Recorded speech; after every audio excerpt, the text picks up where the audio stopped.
Abra a Bíblia de vocês em Mateus 6.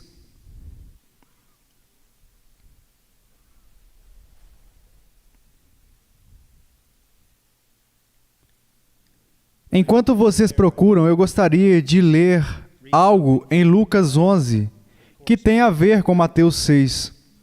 Diz, de uma feita, estava Jesus orando em certo lugar. Quando terminou, um dos seus discípulos lhe pediu, Senhor, ensina-nos a orar, como também João ensinou seus discípulos. Jesus fez muitas coisas incríveis. Ele foi a figura mais notável da história. Eu passei os últimos 3 meses estudando sobre o Getsemane. E a única coisa que eu conseguia fazer quando ia ao escritório todos os dias era dizer, isso é incrível.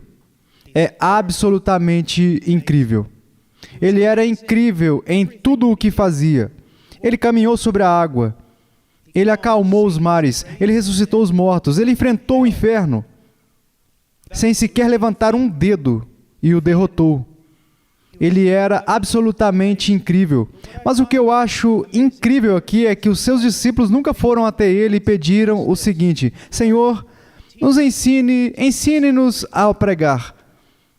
Senhor, ensine-nos a andar sobre a água. Senhor, ensine-nos a expulsar demônios. Quero dizer, quando eu quero saber alguma coisa, por exemplo, se eu quisesse saber como me tornar forte, eu não iria a um magrelo de 40 quilos para descobrir como ficar forte. Eu iria a um levantador de peso para descobrir como ficar forte. Se eu quisesse aprender a jogar basquete, eu não olharia no espelho. Eu ia falar com o Michael Jordan. Eu escolheria as pessoas que se destacaram em uma determinada área e elas seriam as únicas de quem eu buscaria conselho.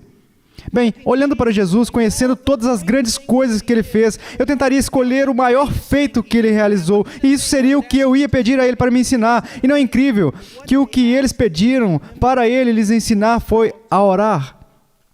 Ninguém orou como ele. Ninguém orou como Jesus. Alguém já veio até você e falou, você não poderia me ensinar a orar? Como devo orar? Agora, vamos olhar para a oração com mais ênfase em Mateus 6. Ele diz no versículo 9, portanto, vós orareis assim, Pai nosso que estás nos céus, santificado seja o teu nome, venha o teu reino, faça-se a tua vontade, assim na terra como no céu. Aqui vemos, em primeiro lugar, a psique perfeita, a maneira perfeita de se aproximar de Deus em oração. Pai Nosso. É incrível que uma multidão de rebeldes possa ser redimida ao ponto de poder chegar diante de Deus, diante de quem os serafins se curvam e o chamam de Pai. É absolutamente incrível. E assim podemos ir diante dele com segurança, com a sua força e graça. E ao mesmo tempo, o outro lado disso é reconhecer que o nosso Pai está no céu. Lembro-me de uma foto que foi tirada nos anos 60 ou possivelmente nos anos 50. Bem, quando John F. Kennedy estava no escritório e a foto foi tirada enquanto ele estava sentado em sua cadeira no salão oval atrás de sua mesa. Você pode notar através de sua mesa que o seu filho estava brincando na parte de baixo da abertura da mesa. Aí está o homem mais poderoso do mundo naquela época. E ainda assim, por esta criança ser o seu filho, ela está brincando em seus pés. Então, nós temos as duas coisas. Nós temos essa ideia de que eu sempre vou diante do meu Pai, lembrando que o meu Pai é o Senhor do céu, o Senhor da terra. E assim temos uma paz e um temor. Temos segurança e temores. Alguém me perguntou uma vez, como devo orar? Às vezes, é como uma noite um tanto tranquila e escura, com todas as estrelas brilhando, enquanto você olha pela janela. Às vezes é como uma brisa fresca, soprando pela sala. E às vezes é como se ajoelhar a 1 metro de distância de um tornado escala Fujita 5. É dessa forma E às vezes, você precisa entender que quanto mais nos aproximamos desse Deus, mais maravilhoso e mais perigoso Ele se torna. Pai nosso que estás nos céus. Qual é a primeira petição dele? Santificado seja o teu nome. O que isso significa? Santificado seja o teu nome. Poderíamos dizer que este santificado seja o teu nome é um tanto poderoso? Poderíamos dizer que isso é único. Seja o teu nome. Pode não parecer tão bom para vocês, mas pensem nisso por um momento.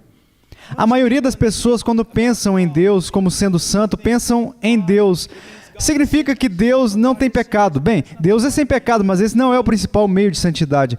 Eu creio que Burkhoff expõe isso muito, muito bem quando ele fala sobre uma santidade ética e a respeito de uma santidade majestosa. A palavra santo significa cortar.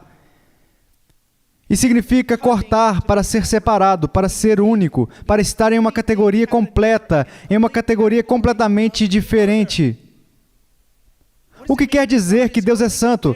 Não há ninguém como o nosso Deus. Não é que Ele seja como nós, Ele é simplesmente o maior. Ele não é como nós. Todos nós, na criação, nos encaixamos perfeitamente em uma única categoria. Deus não está nessa categoria. Ele é completamente diferente.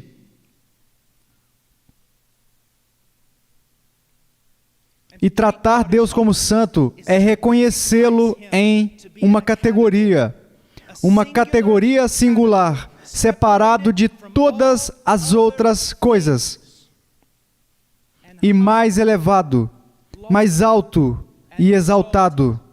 O que significa quando ele diz, santificado seja o teu nome? Era o seu desejo que cada criatura no céu e na terra visse a Deus nessa outra categoria. Que eles estimassem a Deus como Deus se estima.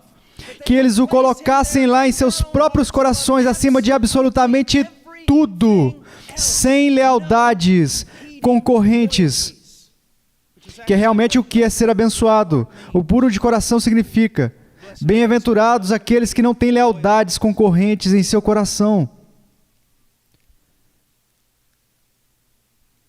Santificado seja o teu nome. Eu tive um professor de grego que sempre dizia, você tem que olhar para dentro e para fora neste texto. Você não pode gritar, santificado seja o teu nome em todo o mundo, a menos que você grite primeiro, santificado seja o teu nome em mim. E não se trata apenas de guardar regras ou mandamentos, ou se vestir como um puritano, ou ficar parecido com o personagem do filme Orgulho e Preconceito. Não se trata de parecer conservador. É uma questão de coração. Você pode ser o homem mais arrojado. Você pode ser feroz como o mar. Você pode ser mais habilidoso na floresta do que em uma biblioteca.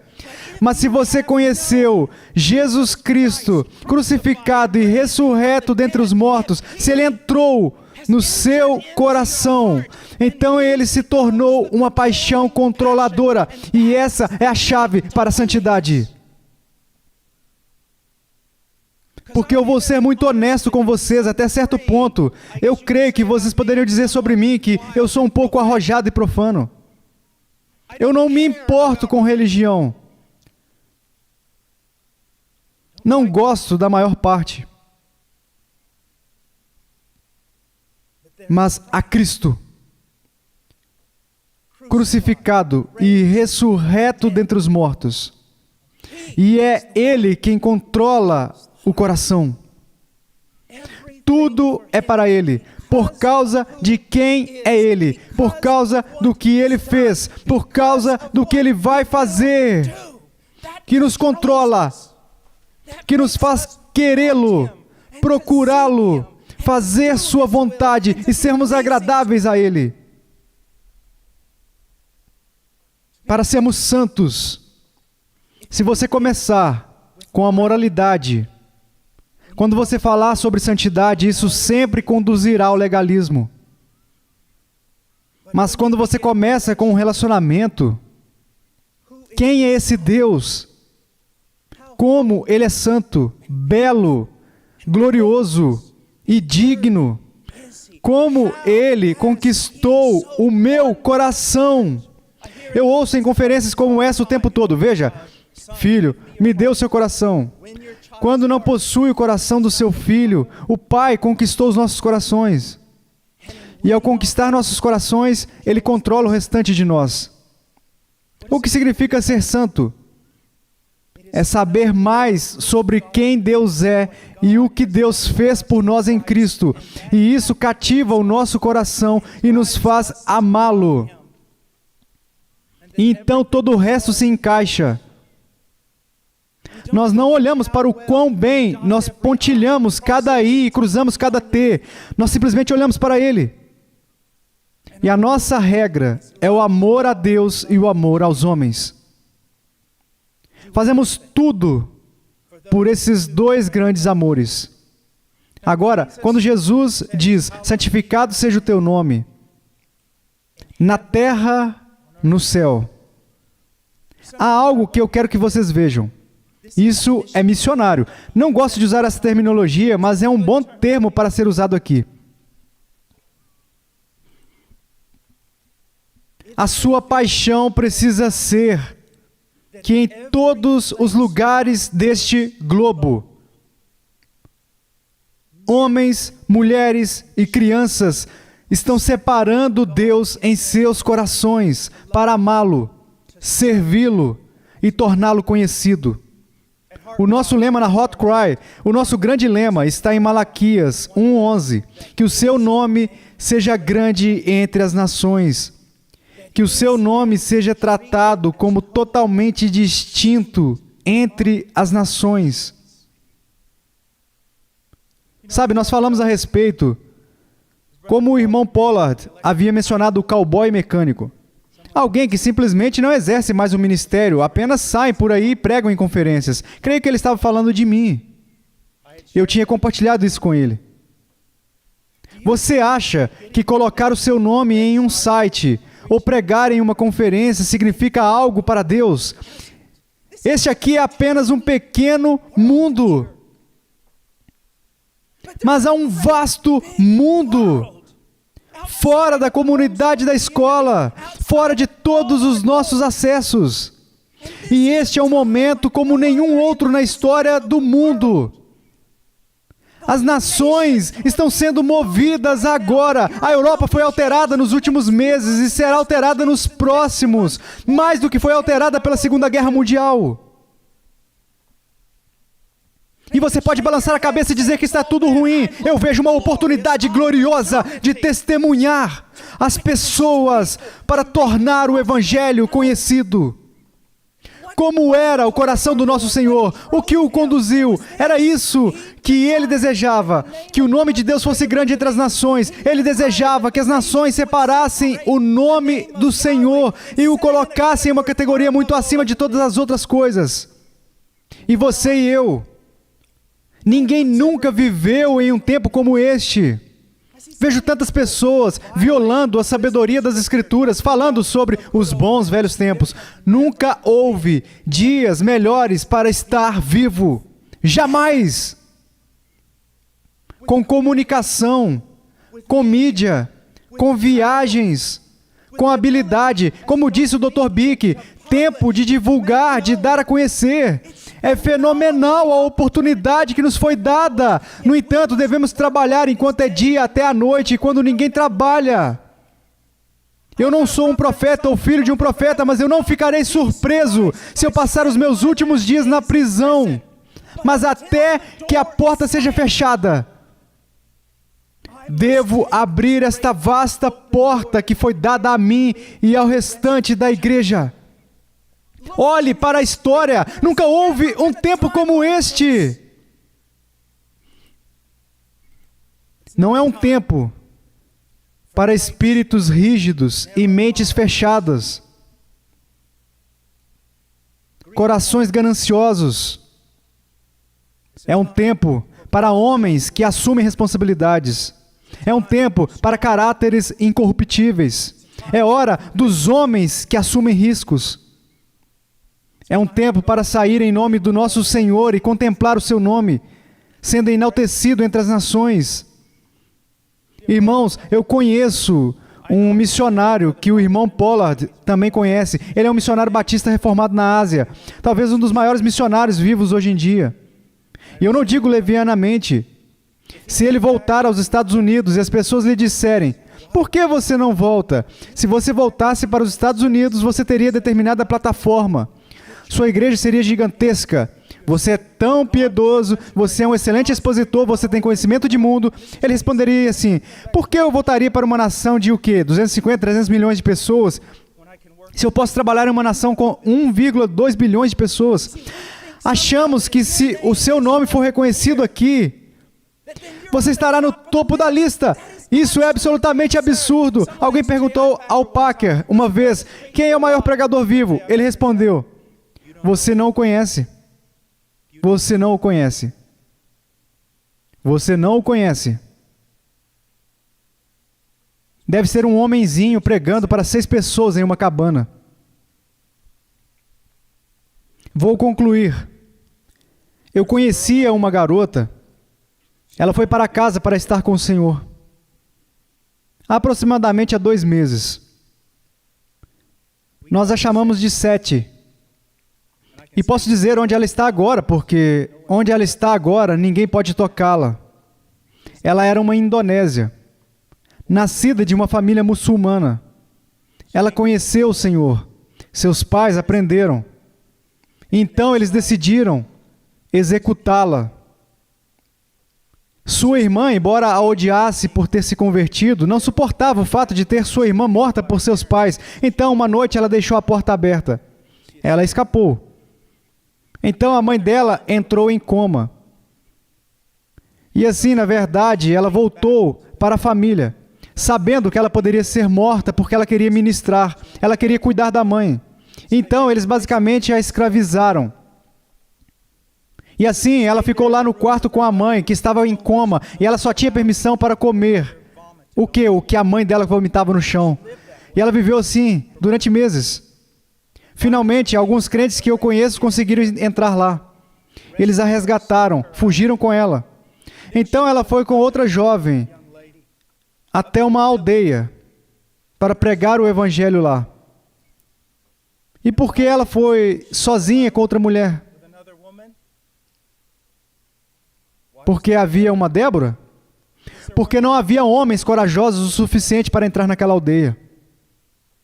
Eu fui visitá-la enquanto ela trabalhava naquela aldeia.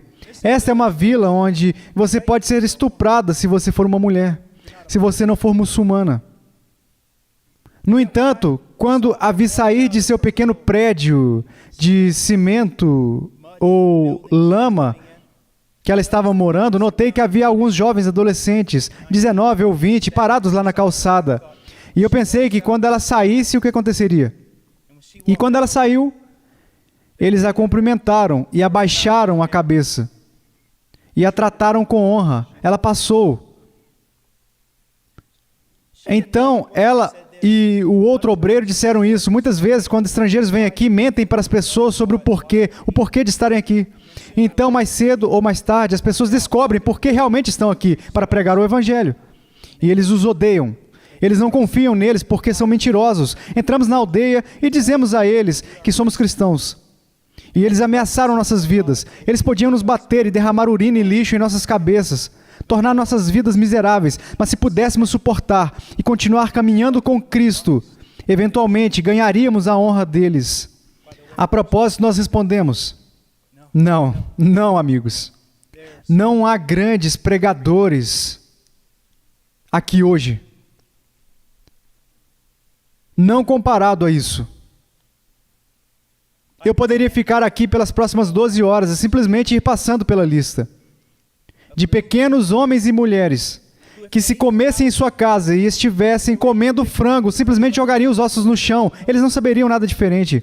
Tipo um pregador que viu uma luz na casa de um missionário, viu uma luz e disse: posso ter uma dessas? E assim o missionário deu-lhe uma tomada de luz, uma lâmpada e um cabo.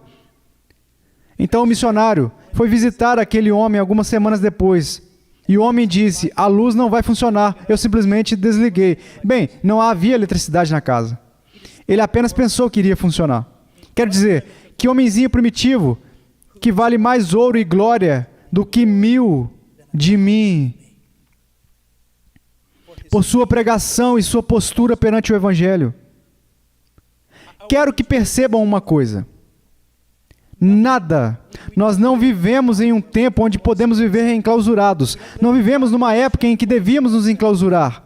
Devemos habitar com Deus, devemos estar com Ele, devemos estudar a Sua Palavra, devemos nos deleitar no Evangelho, mas somente com este grande propósito de propagar o Evangelho no mundo, porque quero que vocês saibam de uma coisa, ninguém, nem os apóstolos, nem os puritanos, nem os reformadores, ninguém viveu em uma era como a nossa. Ninguém. Eu estava simplesmente argumentando com os irmãos aqui. Há um país muçulmano, vocês não vão acreditar, e há um editor reformado lá que conseguiu permissão para publicar. Todas as coisas que estão acontecendo agora são surpreendentes. Poderíamos usar um bando de jovens realmente fortes para ir àqueles campos de refugiados ao redor do mundo e pregar o Evangelho. A porta se abrindo em todos os lugares. Em todo lugar.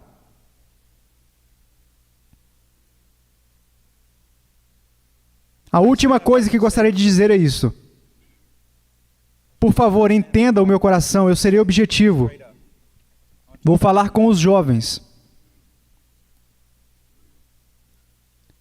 Uma das coisas que eu acho que isso acontece no movimento homeschool. E eu ensino em casa e promovo o ensino em casa.